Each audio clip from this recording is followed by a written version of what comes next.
This is a dual immersion hot water storage vessel. Now, it's designed to be used with an economy 7 tariff, which gives you cheaper electricity at night, but more expensive electricity in the day. Used correctly, you could actually reduce your bill quite considerably. So here we go. There are 2 buttons to the left.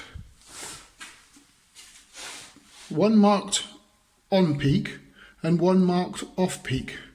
Now if yours aren't marked, it's quite easy to tell. We take the wire and follow it. Now if wired correctly, the top immersion should be the peak rate as it heats the top half of the tank. The bottom one is the off-peak immersion, which heats the entire tank as heat rises. Having both switched on will cost you lots of money because, as you can hear,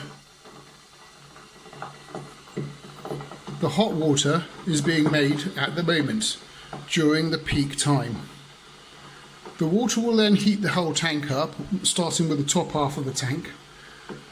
And then when it gets to night time, when your cheap electricity flows, which is normally from 11:30 to 6:30, the water will already be hot.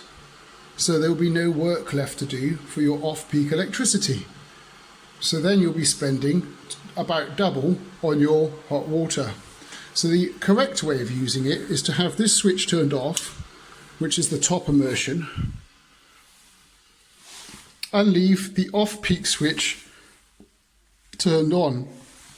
What will happen now is the hot water will only be made from 11:30 to 6:30 at night and the morning. This will cost you half as much to heat the water, and then it will only reheat the water during those times, 11:30 to 6:30. If you do happen to run out of hot water, you can always turn the peak immersion on, but I would then turn it off as soon as it's done, because that will cost you loads of money if you leave it on. Okay, thanks for watching. Please hit the like and the subscribe button, and you can see more videos on how to save money. Thank you.